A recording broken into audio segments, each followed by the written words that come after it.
Welcome to the Find Your Flow podcast.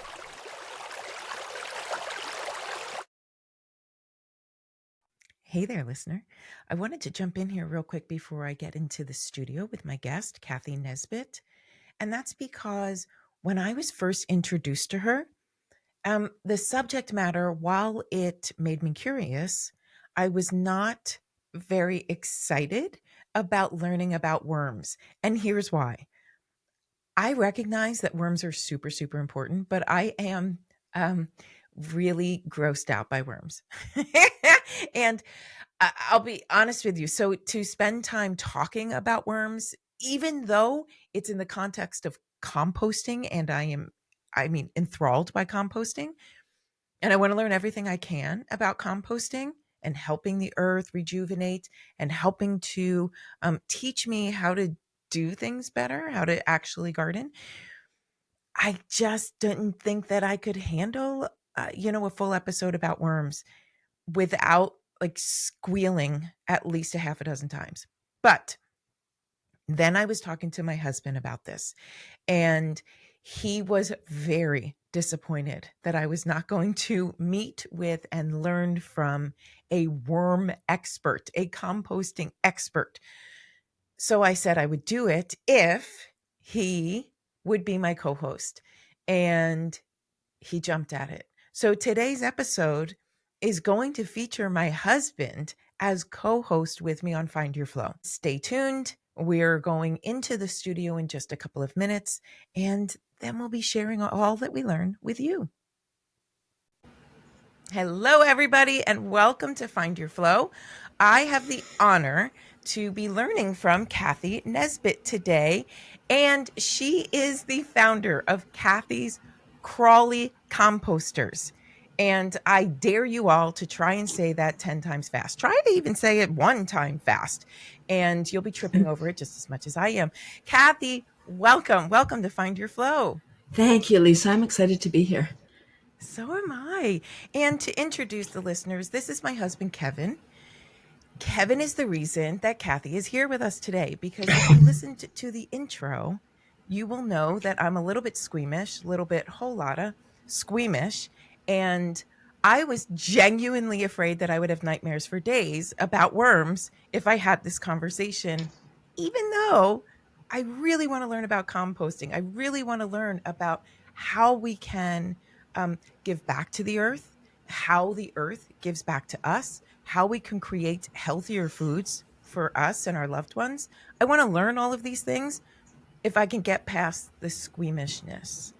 So my one and only question, Cathy, this goes to you. We will kick this interview off with, what does Find Your Flow mean to you? So finding the flow, it's like when you look at water, it's flowing along unless there's something in its way blocking it, and then it goes around. That's what it means to me. Finding your flow is when you're in the stream and things just are happening for you, to you, and you're just kind of flowing along, like literally flowing along in the stream of energy, whatever it is. Because I feel like we resist a lot. So we're like, oh, not yet. People say, well, what about this? No, I'm not ready for that. And then there's resistance. Or even for ourselves, we're like, I want to go there. And we think it's a street path, and it never is. So we will hit a boulder, and we can either go around it or over it, or we get stopped and we turn around and go back. For me, it's just finding your way. And when you're in the flow, when I'm in the flow, everything is easier. It feels easier. I'm happier. It just is. It flows. I couldn't agree more. And because you're here, Kevin, what does Find Your Flow mean to you? I think Find Your Flow is finding the intersection between happiness and purpose. And so it's a marrying of two. I think coming from a corporate world, we've seen things challenge where it's been kind of mission critical or project oriented. And over generations, we've seen a lot of work-life balance. So it's a purpose and a happiness. vocation and advocation. And I think this is, Cathy, this is really what kind of compelled me when Lisa told me about worms and what you do with composting, because traditionally it's been something of a neighborhood or for the neighborhood gardener, of really to kind of get involved with respect to worms and composting, and you've had maybe a small plot of land. And I think it's picked up over time, just between global population or just people's understanding of what we put into our bodies is so important, and having the ability for sustenance that isn't infused with chemicals or things like that. So, how did you come about this purpose and kind of finding and marrying this balance? Well, first of all, I'm located in Canada, just north of Toronto. And in 2002, the landfill for the Greater Toronto area closed. And Okay. and we started to export our garbage to the US. Oops, sorry. Sorry, how Canadian. Lisa. I nearly spit out my water. I thought this was a safe moment to take a drink of water. It took 4 minutes for a Canada-US joke. I like it. Okay. We all tried hard to dance around it, but thank you for going right on. Eh? I'm just sitting here thinking I love her accent. Thanks for your trash. That wasn't my doing. That wasn't my doing. And so Toronto, 6 million people in the Greater Toronto area, half live in condos, townhouses, places without space to do outdoor composting. So all of their organic matter is going in the garbage. And I was like, I have a solution. So what we're talking about is indoor composting with worms. And even prior to that, Kevin, to answer your question, how this came about, I'm from Toronto and I moved to a smaller town to buy a house like in 93. And I couldn't wait to start gardening and composting. And 93, a teacher friend asked me to look after her worm bin. And I was like, I don't want to have worms in my house. See? Yeah, right? But I think I come from a place where I want to try things for myself.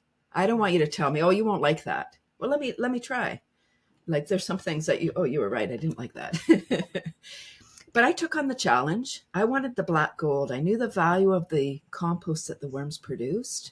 I just didn't want to do the steps. So I did it. And that summer was horrible. I would open up the bin, and we'll talk about how it all works. I was a fruit fly farmer because I would throw the food in and I closed the lid. I didn't want to know. I didn't want to friend them. And at the end of the summer, I put big gloves on to separate the worms in the compost. And just for people listening going, oh, fruit flies, ew. If you've ever had fruit flies and you haven't had a worm bin in your house, you know that the fruit flies don't come from the worm bin. Right. They come from the food you're adding in. Right. And so management is required. So I did keep the worms alive because the fruit flies are decomposers. They just like chew the food for the worms. So the worms are like, hey, thanks, fruit flies. Now you can go fly away. Oh, gosh. And if you're going to do this, don't be a fruit fly farmer. There's no market. Nobody's buying fruit flies. They're hard to catch, and they die in a day or two. Yeah, so it's an interesting thing. It's an interesting thing that you say that, because you mentioned the black gold, and historically, I think composting and even trash, we've always kind of had this struggle, I think, in North America, of environment versus economic. And what's an environmental solution, but is it an economic solution as well? And how can we bring that about? And you talk. I think there was I saw you on a former talk just about the economics of trash, and it's a really big business, and that's why we've seen so much consolidation here in the U.S. But now we're seeing kind of this, go deeper, if you don't mind, into this black gold, and how this has kind of changed the narrative of not just worms, but of the interest of composting. Yeah. So as I said, I wanted the black gold, but I didn't want to do I didn't want to have the worms. Nobody does. and nobody does. That's it. Even avid gardeners are like, no, I don't want to do that part. But I want, but there's, you can't go to any large garden center even and buy worm compost. Oh. Or Okay. buyer beware. You don't know what, like, where are all the worm farms? Right. Right. Right. Like, what are you buying? I don't know. Like, funny, not funny. So the worms are the original alchemists. They take our, what we call trash, and they convert it into something that's usable for our garden. They will hold the heavy metals in their body. Any toxic stuff kind of gets encased in gel. And each little compost, each little poop, each little worm poop is like a time release capsule. It's water soluble. The earth takes from it as it needs it. It's so amazing. Yes, Lisa. What? Right. Not just So I was composting, but under the also. impression that worm poop became soil, that it just sort of decomposed into soil. Am I totally wrong with that? Well, the worms are the soil makers. Yeah. The worms are the soil makers. So you're correct. Their poop is soil, but it's nutrient rich. It's very, it's so rich that if you started your seeds in pure worm compost, you would have like lazy plants. Your plants would grow, they would grow really well, and then they wouldn't be able to hold their head up because like the food is right there. So the roots Okay. don't have to go anywhere. So when you're starting, got it. right? So when you're starting plants, you want to have the nutrients further down. So then the roots are searching down. So they're like, oh, the food's down there, and the roots, you get really strong roots. And then when the stem comes out, it can hold its head up. It's called pythium damping off, I think, where when you see sprouts and then they start folding over, it's that there's not enough structure to hold the plant up. Ah. I'm So learning so you. much already. Yeah. So you've gotten into composting. Have you overcome your fear of worms, or just, I guess, do you still wear the gloves? I do not. I love worms now. So what happened? So 93, I looked after the worms for the summer. I was like, ugh, at the end of the summer, I'm never doing that again. I'll just go to the local worm farm and buy worm poo if I want Right. compost. That's what I thought. And then fast forward, I was getting my psych degree. 2000, I got a job. Finished my degree and got a job at a group home working with challenged adults. And I thought I had come home. They had 10 homes and a farm, but they didn't compost. And I was like, oh. So when I talked to management about, why don't you compost? Like, you're paying all this money to throw the organic matter away. Why don't you just use it on site? They had a farm, they had a greenhouse. Like, why don't people think about things? Because that's what entrepreneurs do, is we have the solution and people can't see what we see yet. Right. Till we bring it. And so I said, why don't you have a composting program? And the greenhouse manager said, what about vermicomposting? Oh, have you ever done something and you're like, oh, so excited, and then it doesn't work out the way you want? And you're like, okay, I'm never doing that again. Right. And then someone says, hey, why don't we? Okay, so that's what happened. I was like, oh, no, not the worms again. But it was an institution. They're not getting worms anytime soon. So I went home that day and I started to research the red wigglers, the vermicomposting, and I discovered the magic because I was open. So being in the flow is watching the signals, seeing the signs. You can't follow the dots backwards or forward. You can only look back and go, oh, that's why, and draw the line. That's not a straight line. Yeah, you just have to kind of trust to go from dot to dot to dot and see. Then the look back lets you know, oh, that made a lot of sense. That's There's it. a heck of a lot of trust. That's it. So it's the 23rd anniversary of my worm composting business. It's so interesting how things came. I know, 23, and like, from a business perspective, I was an accidental entrepreneur. I have no idea how business works. I just trust that it does, and it does. Mm-hmm. And I had this solution that I knew everybody needed, but they didn't want. And people don't buy what they need; they buy what they want. There's lots of problems with my business model, but when you're divinely guided and you follow the signs, it's like, okay, then things come along. So I would have a table in 2002. I would have a table wherever I could have a table to talk about worms. Oh, you need this. So great. This is going to save the world. We're not going to have to export our garbage anymore, and everyone will have beautiful nutrient-rich soil so they can grow more nutrient-rich food, especially in North America. We've really destroyed the soil with monocropping, corn, wheat, soy, right? That's not how nature intended. So lots of chemicals are required. And so our soil is now addicted to chemicals. Anyway, I had this great solution. And so I thought, well, with all my energy, I'll be able to just convince people. That's what I thought. I'll be able to just, because it's so important. Ignorance is a tool of the entrepreneur. So. Right, we're kind of naive. Optimistic ignorance.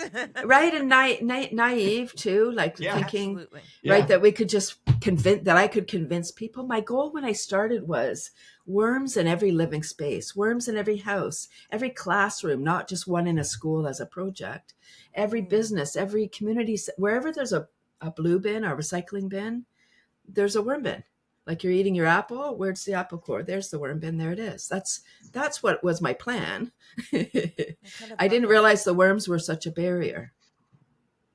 It's the worms. They're a mental barrier for me. Absolutely. Yeah, you're in a big group. There's a lot of you. Yeah. Well, and so it's interesting, right? That we've been sort of conditioned to be squeamish, when we see them, even though I know, like Kevin's constantly telling me they're doing such a good job. Look at this soil. Look at how rich this is. Look at how beautiful this is. I get it. Eek. But worms in the house, right? There's horror movies about exactly the worms, right, taking over, and so they don't have teeth. Here's the thing. Let's bust some myths here. They don't have teeth. They don't have arms or legs. There's literally nothing they can do. They're not harmful at all for people or pets. They're a whole collective. They really are, as I said, the original alchemists. They're converting our trash into treasure. They're creating this nutrient-rich soil, and it's a whole ecosystem. We're talking a lot about biodiversity, and we need to have more species. A worm bin has it all. There's so many microorganisms. Like when I say bacteria and springtails and mites, like people are like, we have spray for that. It's like, no, we got to stop spraying everything. Yeah, because we are bugs. I mean, I'm sure that you're aware, like our microbiome, we got to feed the bugs in our belly, right, so that we can be healthy. Same with the soil. We need to feed the soil so that all those little critters, they play together and they're creating more soil and creating immunity in the soil. The pathogenic organisms are always present, but they're not able to go and do damage on the roots because of the protective barrier that the healthy soil presents. Now, do you sell the soil that you work on, or is it something that you use just for your everyday life? Is it a combination of both? It's a combination. I'm actually now, because of 2020, I'm focusing more on laughter wellness. And I'm letting the worm, I'm still talking about it because I feel like I'm still the head worm.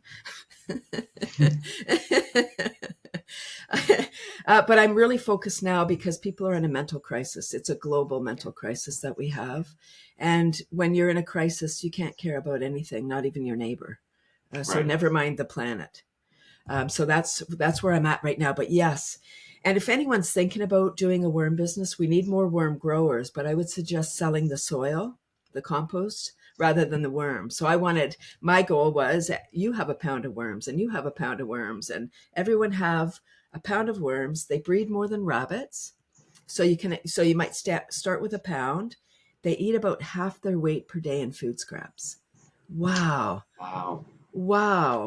Like, wow. I mean, I used to go into a grade 2 class and I would say to the kids, so if you weigh 50 pounds, you would need to eat a 25 pound bag of potatoes every day. Oh. Right? Like not possible to eat half our weight every day. Can you imagine? Right. Wow. So here's some fun biology about the worms. They have 5 hearts each. This is where the love part comes in, Lisa. Each worm has 5 hearts. And really? Words have energy. Yes. I'm sorry, but so I'm picturing a worm. Where are these hearts? Boom, boom, boom, boom, boom. No, it's kind of one organ, but 5 kind of chambers. Oh, So like a where little these, flower. yes, yeah, exactly. So where the swollen band is on a worm, Mm-hmm. that's usually closest to the head, depending on the species of earthworm. That's the critical piece between that swollen band and the head. That's where their hearts are. They have a what's it that a gizzard like a chicken, and that helps to. I know, right? It helps them to Wow. digest their food. Right? They're kind of complex but very simple. Wow. All right. And Kevin was telling me this morning that there are different species, Yes. different types of worms. Uh, Yes.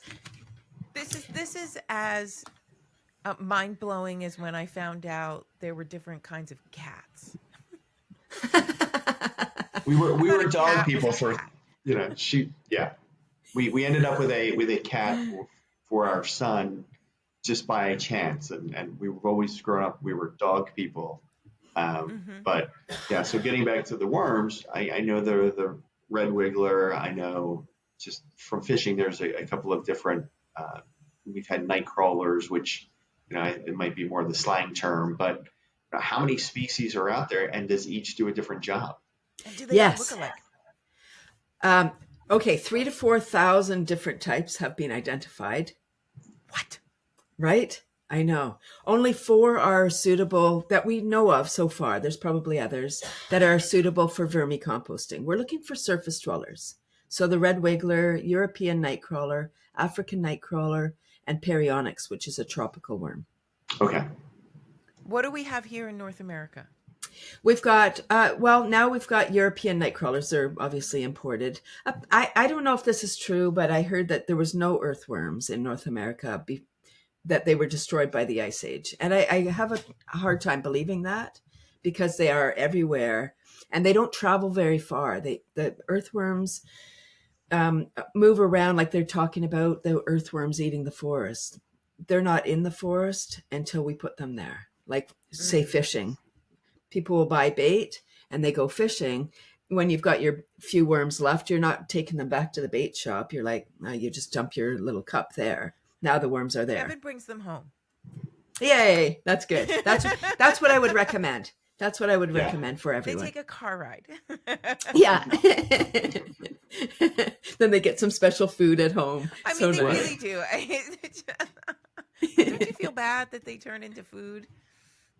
No, everything's food though. Everything Yeah. goes up the chain, right? I don't have a problem with that. I just think we really need to be more open to what nature is providing for us, because nature, if we look at nature, everything is there and we just need to emulate what the nature's doing. And so the worms, I used to joke in schools that if we ate like worms, we would poop like worms, meaning we wouldn't be spending hours, like we wouldn't need to take a book into the bathroom because it would be very fast. And not to get graphic, it's just, and I'm not suggesting people eat paper and stuff, but just having a more balanced diet Yeah. where we do have the fiber, we have all the things that our body requires so that it goes in, our body takes what it needs, and the rest is discarded. So is that how you set up a composting bin with all those different layers? It's not layered, it's kind of mixed together. So as similar to outdoor composting, which for people listening, I'll just explain. There's no, you don't need a special equipment. You don't need a composter. You could just have a pile. You need a carbon nitrogen mix. So outside it would be your brown leaves, grass, straw, cardboard. Not that you would put cardboard in your outdoor composter, but those kind of materials. And then outside would be your yard waste and your food scraps from the kitchen, manures, if you had animals, Right. that kind of material. You turn it. It needs to stay wet, otherwise it just gets preserved if it dries out. Oh. So you need to keep it moist. You need to turn it, and so it's aerobic, meaning with oxygen, so it doesn't smell like a rotting pile. Because if it smells like a rotting pile, it's a rotting pile. Right? So it's just off-gassing methane, which is not Yes. what we do not want. We want, because composting just a big pile of rotting stuff is just off-gassing methane. Yeah, that's gross. And that's what we don't want. That's causing more problem. So what we're talking about here, and it can be done outside, but I'm in Canada, so in winter it needs to be inside. The worms would freeze, and in the hotter places too, it needs to be inside because the worms, there's a range. The ideal range is 60 to 80 degrees Fahrenheit. Yeah, so room temperature is ideal. And that's why I say year-round indoor, because even when it's hot outside, you might have your air on. So if it's a little cooler inside, that's fine. It's the temperature change that the worms don't like. So if you have it outside, maybe it's too hot during the day, it cools down at night. That change, they don't like that. And so you have your bedding. Inside would be your shredded paper, drink trays, egg cartons, cardboard, any of that. And you could also bring in the leaves, straw, those kind of materials as well. That's the bedding, and the worms eat the bedding too. A little bit of soil, just like a little scoop of soil. The worms are the soil makers. Sometimes people think they need a whole bin of soil. It's like, no, the worms are the ones that are making the soil. So they're eating the paper, and then the nitrogen is your food scraps from the kitchen. Okay. And then, go ahead. I was just going to ask, so using this in, I guess, for farming, have you seen kind of improvements in just kind of your small corner? I know you mentioned that the worm farming is kind of taking a back seat, but is it something that have you seen the difference? Have you seen the impact so far? I have. And as I said, my goal was individual, like everyone get worms, every family have worms. People will always ask, we want to scale everything up. Can this be scaled? Right. Everything can, but because we're dealing with living creatures that require a specific environment, it's a challenge. Now we're dependent on the individual to put the right thing in the container that the government then is going to put in the big system. And we don't. We know from the recycling program, it's contaminated. I'm not sure in the States how it is, but every municipality in Canada has different rules. Some you can put styrofoam, some you can put the black plastic, and it's a crapshoot wherever you are. And if it's contaminated, it all gets landfilled. So that's a problem. Now we have a collection program in Canada, most parts of Canada, where they're collecting the organic waste. The food scraps, they have a separate. It's even more contaminated than the blue bin program, because now people are putting toxic things in there. If you don't care, you don't care. I'm not sure how we teach care, right? So if you don't care, you're like, I'm not going to take my old batteries to the household hazardous waste. I'll just throw them in the green bin, right? So now those mercury, copper, whatever's in the batteries, or paint, turpentine, whatever people are tossing in their green bin is now getting sent to the system. And at the beginning of the program, because when the landfill closed in 2002, Toronto's the largest city, we needed a solution. We couldn't just keep paying Michigan to take our garbage. We would have no money for anything else, which is, kind of a great thing for the government to go, well, there's your tax dollars hard at work. Like, we're just exporting our garbage. We can't help it. So I did trials at the beginning because what they're doing with Toronto's waste is not composting. It's anaerobic digestion, which is not with oxygen. It's to capture the methane. It literally is rotting stuff. They capture the methane. That's wonderful. They have for green energy. That's nice. And now they're left with tons of anaerobic sludge. You can't put anaerobic anything on your garden because plants always require aerobic bacteria. Okay. So they truck it out of town, a couple hours away. They windrow it to compost it. It gets turned and whatever. It looks like compost, but it's too high in sodium because we're putting plate scrapings in. Right, our diet is really, really bad, so we're putting all our plate scrapings and then all those toxic things. Then it gets trucked back, and the government gives it away on environmental days, And I say to people, just run from that government. The government is not in the business of compost. They don't know what to do. And it's toxic waste. It's too high in sodium, too high in heavy metals, and too high in plastic bits and just different things that you really don't want to put in your garden. I've had people say, oh, I went and got a truckload of that stuff, and then all my grass died. Right. Right. If you were to add worms to that, could it then be regenerated into something healthy? Potentially, but if it's too acidic or if it's too toxic, they're not going to be able to function. But there are trials now where worms are converting. In India, there was a textile plant, and the soil around was all contaminated because of the wastewater. Right. And they added red wigglers into that mix, and they converted that soil. Now you don't want to send those worms up the food chain. Those worms need to be because they right now. The worms they were specific for remediation, I think. For that. Correct. Remediation, yeah. That's it, remediation. So it's possible. There's trials now with sewage sludge, which is another kind of animal because it's full of pharmaceuticals, and now we're all on birth control because we're drinking the water. I'm laughing because you drink it. If you take the Kool-Aid, yes. Not to be an alarmist, I just want people to think. We don't think about garbage. Right. We put it at the curb, and it's not our problem, and it goes away. But there's no away. We are away. Here's a way. Where we live is away. It's somebody else's away. Someone else's problem. Yeah. It becomes someone else's problem. All right. So and I'm taking notes. I'm learning today. All right. So you need paper, shredded paper of some sort, and then some soil. Do you put this is probably a stupid question, but no stupid questions when you're learning. Do you put the worms in that soil? I'm assuming? Yeah, you mix it up. You need to, it needs to be, you add water. So paper, whatever your carbon source is, a little soil, eggshells. Eggshells add, they help to balance the pH. So if say you're adding coffee grounds, or a lot of our scraps are acidic, so that will help to balance the acidity.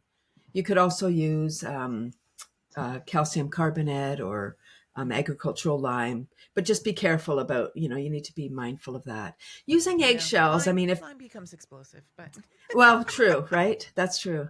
But eggshells seems to eggshells, something that people have unless they're vegan. Then they say, well, what else can I use?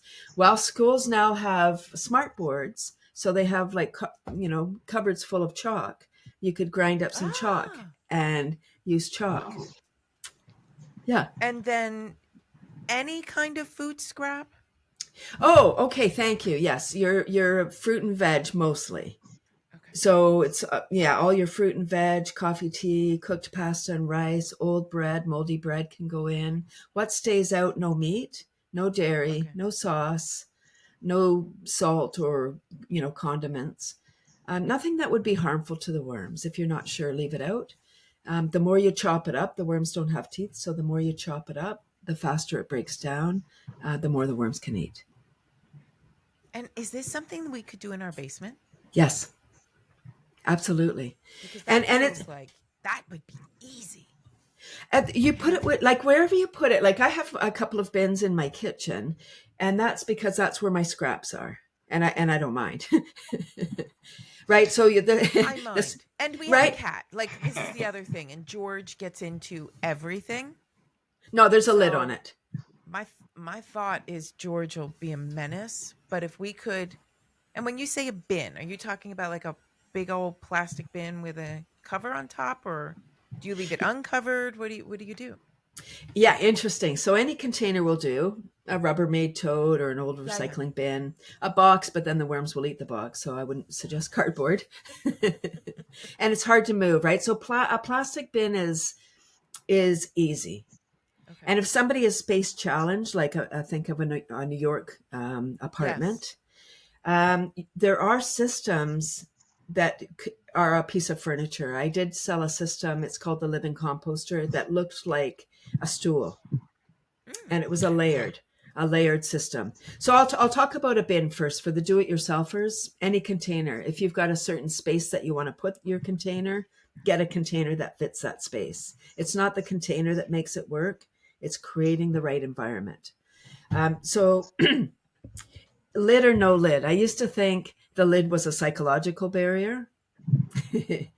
And it kind of is. It kind of is. But if you have a cat, you don't want to leave it open because that would be a nice new litter box. Yeah, not Sure. good. That would be bad. The worms would hate that. The worms don't like the light. So having a lid on your bin and having a dark bin rather than an opaque one is going to be make your system more successful. Then you can have it wherever you want and you don't have to worry about it being dark there. You need to have holes in it. It's an aerobic process, so you need to have holes in your bin. And people will say, well, can the worms crawl out? They don't have bones. They sure can. But don't worry, it's okay. The only reason they would crawl out is if there's something going on in the bin. If it's too acidic. Nice warning sign. Yeah. Right? They're eating half their weight per day. They don't have eyes. They can't see. No point in going sightseeing. They can't see. Right? So they're going to stay in there as long as all is well. If it's too acidic, eggshells. If it's too wet, you need to add some more carbon, more dry bedding. Maybe there's not enough food or there's too much food. Something is happening, which is why they would be crawling out. And if they're crawling out, they're going to die right outside the bin because they're 90% moisture. This feels manageable. See? Right? It's so wonderful. It really does. People are converted. It's really, that's what I've noticed in my 23 years. I took on school workshops. I would at the beginning, have a table wherever I could. And I'm animated. I'm high energy. So I'm probably fun to watch at one of those boring shows, insurance at one table and then me. Da da da da da, worms, wee.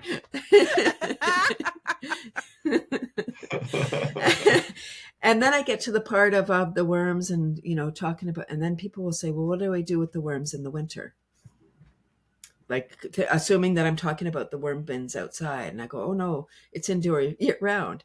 And then they're like, oh, and worms in the house. And that's right. Like there's a line even. It's like, no, that's a line. When I can get to those, so I thought, oh gosh, how am I gonna do this?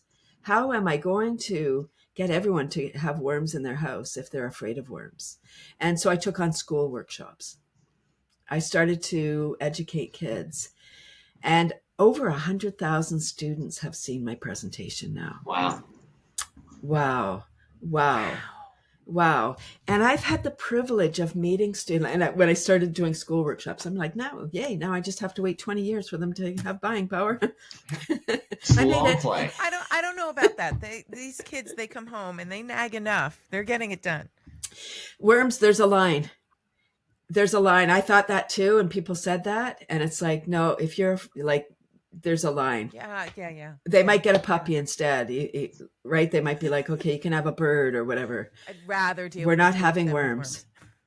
We're not having worms in the house, right? Because if you were traumatized as a child by worms, like after a rainy day or a sibling or a fishing incident, the green goo, and you were traumatized, you're not looking to that as an adult. Like you're not even, sorry, I hope you're still listening if we're traumatized.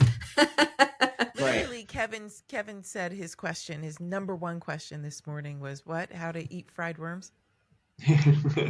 Right. I think about the book How to Eat Fried Worms, which started off as a dare, and then at the end of the story, the character was saying, they're not that bad. It's not that bad of a thing, and it was just something that, again, as an elementary school student, kind of growing up and not having that fear, being one of 5 boys, it's it's not something we ever shied away from. It's not a cultural limitation for us, but I can see sort of the challenges, especially being Toronto, which is much more of an urban community, and similar to New York.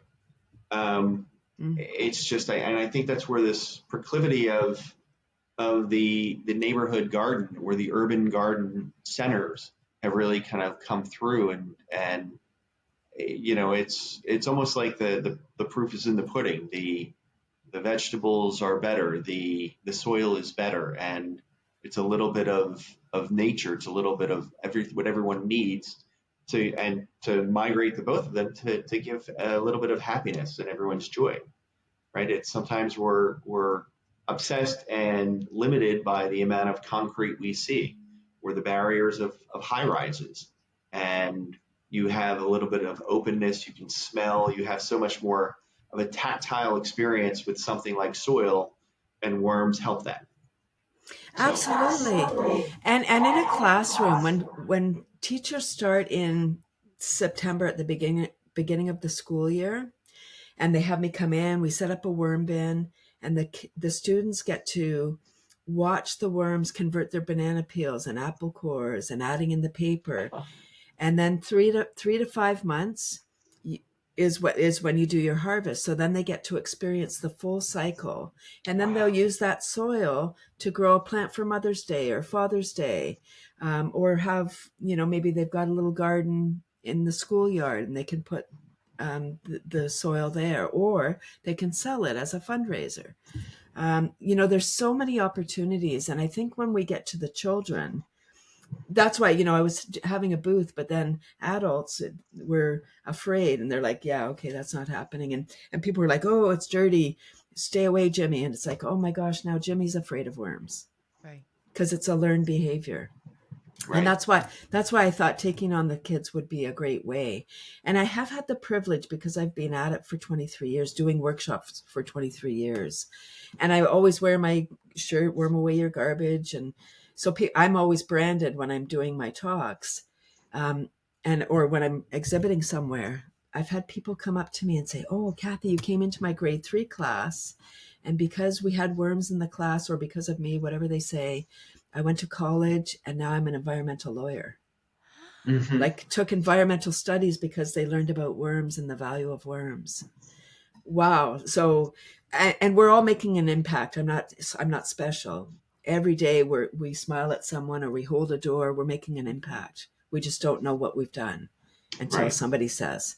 And I've had the privilege, and it's so beautiful because, and you asked if I've seen a difference. Not so much on the large scale, because I recently heard that even if we converted right now back to organic, we don't have the system right now to be organic again yet. It's a process. We gotta build the soil back up, but we definitely can do it on a small scale in our home gardens. The community gardens can definitely be using compost and worm compost.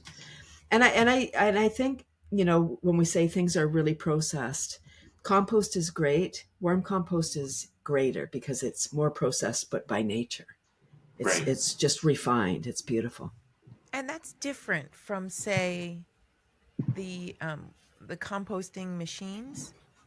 I was looking at, I think it's called Lomi, Lomi, I think. And it's a countertop, right? A countertop, plug it in, electrical, keeps it turning kind of composter. And I mean, Kevin can attest to this. I've been wanting to get one for 2 years now, but something just kept stopping me from getting one. I can't quite wrap my brain around using electricity Yeah. to create something natural. Yeah. So thank I you. mean, I'm listen, glad. if you have no other options, then it's better than nothing, right? It's absolutely better than nothing. And when we were living in the city, that's what I was like, oh, I no longer have my garden in the backyard. So, not that I was a very good gardener. That's on my bucket list. But maybe this could be a solution, and I just couldn't get myself to buy one because it didn't quite make sense to me. We are marketed to, and things sound so good. Yeah, and they're pretty. It's what that the Lomi is not a composter. You can't create compost overnight. It's not possible. It's not. That's no. What it is, it's a dehydrator. So it Okay. takes the moisture out. It turns it so it looks, friable and whatnot, but it really doesn't add the nutrient, right? You don't have any bugs. Right. Compost is all bugs. So if you're adding heat and you're really sterilizing it, so it's a medium. It is something that you can absolutely put in your garden, but it's not going to be as valuable as compost or worm compost because there's no life in Got it. it. I'm glad you didn't buy it. And you're using electricity. Yeah, it just there were I just didn't understand how it worked. Mhm. And then I couldn't It, find any information to explain how I was going to be able to say grow my own basil or grow my own thyme, you know? And then it turned out the roof deck, somebody had planted these beautiful herbs all up on the roof deck. So I wound up going up there and snipping some. mm, But I do want to be more self sufficient. And I mean, not for nothing, our meals are so much better, so much tastier when some not even every but some of the ingredients are grown and harvested right here in our home. It just tastes better, and then after the meal we feel better. And I mean, this is not rocket science. It's just good in is good out. Like, you know. yeah. That's it. That when I started my business, I was flogging the worms. I didn't, not that I didn't have intention to sell the compost. I just didn't realize how much they were going to produce, and they produce a lot. Right. And gardeners wanted what I had, but they didn't necessarily want to do the process. That still is how it is today. Yeah. This is Right. so Give interesting. me the end product, and then I'll work on the other part. That's So it. I've recently heard that it's the pursuit of convenience that's killing us. I was that just going to tracks. say at some point people are going to say, why am I paying so much for dirt? Can I just make this myself? Like when there's that tipping in the scales of I'll pay for the convenience, but now it's costing too much and I could just have the exact same thing. I could do it myself. Boom, here are the worms. Go ahead. Here's your kit. And your kit is a container of worms. Have at it. Go have at it. Well, you said you could just buy it, but you actually can't because the industry is not regulated. I'm not sure how it is in the States and Oh, Canada. I highly doubt it's regulated here. I Right? I highly mean, doubt look at it. our food. Our food's not Right. Right. safe anymore, um, without getting into any of the weeds there. But so our compost industry is not regulated. Like you buy a bag of triple mix, or you get a load of composted cow manure, but you don't know what it What's in is, it? and you don't know what those cows were fed. Right now we're injecting so many chemicals and antibiotics, and gosh, I don't even know what the heck they're putting in all of our animals. Right. Right, which causes, and then how they, anyway, the whole thing. Right. In the U.S., our soil is based on there could be a certain amount of external debris or debris that would just be waste otherwise, but still be considered a quality soil. So the grade levels differentiate, but there's always something that's got some sort of a percentage of just other waste, industrial waste or what have you, Mhm. inorganic material. Right, like what is that? Yeah. Right. So I mean that's it. We're marketed to. So yeah, I think we just need to be a little bit more critical thinking. Hmm. And that's what the worms do for us. They're slow. Like they're very fast. They eat a lot, and they don't have a lot of personal space. So I talked about a pound of worms. If you had a pound of worms, 800, they're cute little red worms, 800 to 1,000 red wigglers in a pound. And is so you need a pound for like a big Rubbermaid bin? Yeah, either a pound or half a pound. You need a certain biomass for it to start. Like you could start with two worms technically, but it would take a very long time. Right, they're eating half their weight, so they would eat like a piece of a apple core every day. Right, like Right. one worm doesn't weigh a lot if there's Right. 800 to Right, 1,000 right, in a right. pound. Right, so a pound is easy math. So if you had a pound of worms, once they're established, you're looking at 3 to 4 pounds of food waste per week. That's your peels and stuff. And then as the worms increase in number, about 3 to 5 months, they double in number under ideal conditions. So your pound of worms turns into 2 pounds. Now the worms will reproduce to fill their space based on available space and available food. Okay. When those max out, when there's not enough space or there's not enough food, the adults start dying off to make room for the babies. They keep breeding, but the babies are more adaptable. So at a certain point, it's like, wow, I have so many worms. Okay, so you can leave them and they'll work it out for themselves, or you can take some of those worms out, set up another bin. Okay. Right. So if you wanted to expand your system, like people will say, oh, we're a family of 4. How many worms do we need? And it's rather than a number of people, it's more lifestyle. So I would ask questions like, are you vegetarian or vegan? Do you do most of your cooking from scratch? Because even if you're vegetarian or vegan and you're buying packaged food, you're still not creating a lot of scraps. Or if you're eating out at restaurants most of the time, you're not creating a lot of scraps. So I ask those questions. And if people really want to manage all of their organic matter with worms or through composting, well, with worms, I would say, I would weigh your scraps save your scraps for 2 weeks. And then you can see, weigh it after the first week, see second week, okay, same. Then you can do an average of what you're producing in a week and then do the math back so that you can see how many worms you need. All right, Happy, you're going to be in charge of that.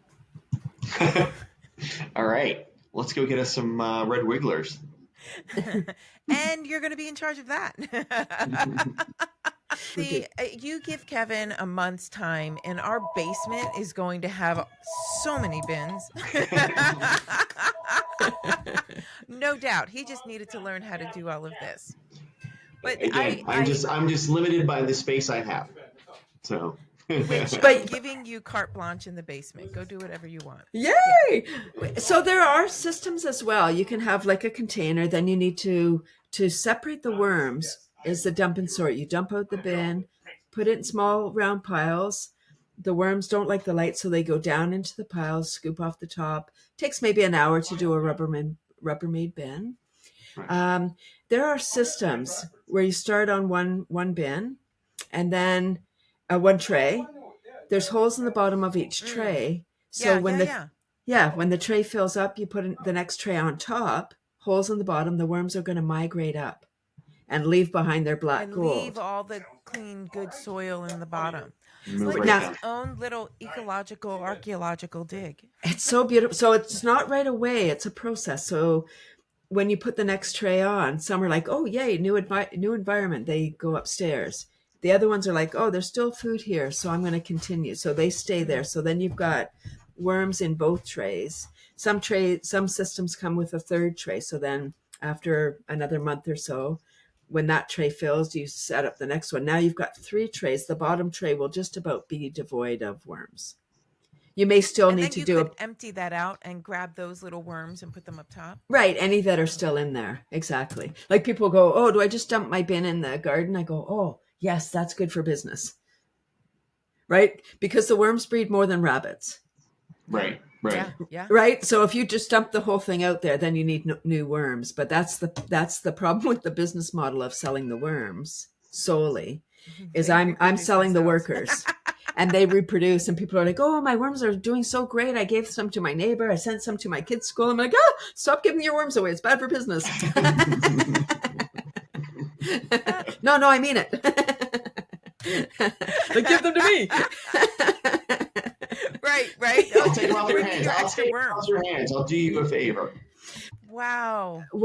I mean, Cathy, this is the amount of knowledge that you are sharing. But it's fabulous because it's enough to get us started. And I think that listeners, if you're like me and you live like a little bit squeamish, I feel like this is doable. I really do. Even if I didn't have Kevin, who I know is going to jump all over this, I feel like this is doable. But just in case, just in case there are questions, just in case people need more guidance, where can they find you? Where can they get help? Yeah, so my worm website is cathy'scomposters.com, Cathy with a C, with an S on composters and Cathy. Yeah, and there's tons of information on there. I chose media as my marketing strategy, so I've got articles and radio interviews. I did a TED Talk, TEDx. That's where Kevin found you. I have a documentary. Yeah, it's so there's lots Fantastic. and I really want people to understand that when they're taking care of their food scraps, we're taking care of the planet. And I know if you care, you don't care. It doesn't matter. It really, it's you're doing your little part because we all eat. So we're all creating food scraps. And why not have a little garden? Even if you live in a condo, you can have Right. grow herbs in the window, or if you have a balcony, certainly out there. There's all kinds of things we can do. And when we teach the children how to garden, that's a skill, that's a life skill. Food doesn't come from the Yes. grocery store. Well, this Yeah, is a I beautiful believe place it's to always start. the small change has a radical impact. And this is, and that's what people look for. They want the ease of something, and something so small as just using your waste to make a radical impact that actually benefits you. It is something I think a lot of people can get behind. It's just the education and knowledge. So thank you. Thank you, Thank Kathy. you so much. Thank you for being here with us. Thank you for answering all of our questions. I will have all the information in the show notes so that, listener, you can get in touch with Cathy. You can figure out how to get started making a difference in your world, in the world around you, and in your home with some worms. All right. Thanks so much. Thank you, Cathy. Thank you. And thank you, Kevin, for having me on. And thank you, Lisa, I know. for having me Thank on. you, Kevin, for having her on. All right. Thank you very Thank you, much. Lisa. Take care. Before you go, Find Your Flow is now on YouTube. Subscribe to Find Your Flow with Lisa Roche and set your notifications to catch every episode as they are released. Joining this beautiful Find Your Flow community allows your energy to be included in every healing meditation. So subscribe and follow. And if you enjoyed this episode, please be sure to share it with anyone else you think would enjoy it as well.